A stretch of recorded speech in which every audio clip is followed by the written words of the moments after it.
अरे बेटा, बस भी करो। क्या तुम जब से स्कूल से आई हो कहानियों की किताब लेकर बैठ गई हो?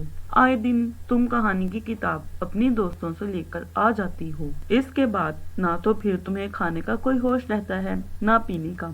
बस तमाम तवज्जो इस किताब पर होती है। चलो रखो इसे और चुपचाप सो जाओ, कल सुबह स्कूल भी जाना है। अम्मी, बस 5 मिनट में कहानी खत्म होने वाली है। सना ने जवाब दिया। सना सोने के लिए बिस्तर पर लेटी ये सोच रही थी कि क्या सच में परियां होती हैं या सिर्फ कहानियों में ही ऐसा होता है। काश इसके पास भी कोई प्यारी सी परी होती जिसके साथ वो खेलती बातें करती। ये सब सोचते सोचते इसे नींद आ गई। इसने देखा कि इसके कमरे में अचानक एक सफेद रोशनी हुई जिससे इसकी आंखें चुंधिया गईं।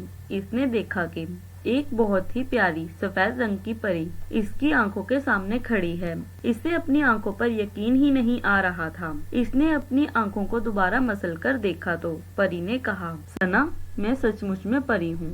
तुम हमें इतना पसंद करती हो तो क्या हम तुमसे मिलने भी नहीं आ सकते? सना ने कहा, सफेद परी, आप बहुत प्यारी हैं। क्या आप मुझे अपने मुल्क की सैर करवाएंगी?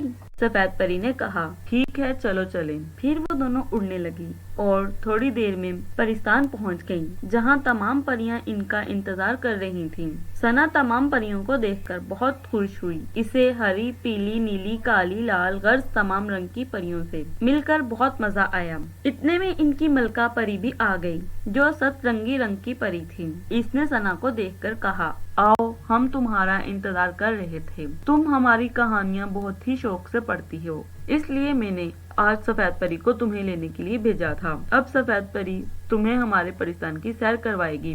सना ने कहा, मुझे आपसे मिलकर बहुत अच्छा लगा। मैं इस दिन को कभी नहीं भूलूंगी।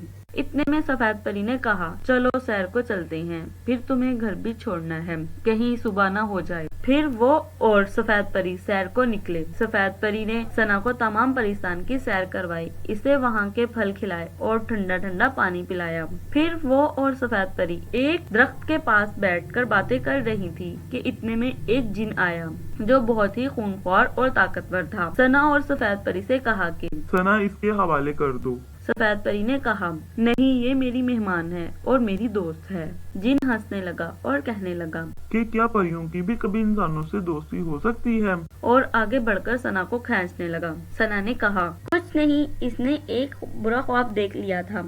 तो अम्मी ने कहा, होगा कोई परियों का ख्वाब, सारा दिन बस वही, और अब ख्वाब में भी। चलो अब जल्दी से नाश्ता करने आओ। सना ने कहा, जी, और फिर ख्वाब के बारे में सोचने लगी कि कितना अच्छा ख्वाब था। इतना कहकर इसने जैसे ही दूसरी तरफ नजर घुमाई, वहाँ इसे परी की कहानी की किताब पर सफेद परी नजर आई, जिसे देखकर वो मुस्कुराई और फिर चल दी।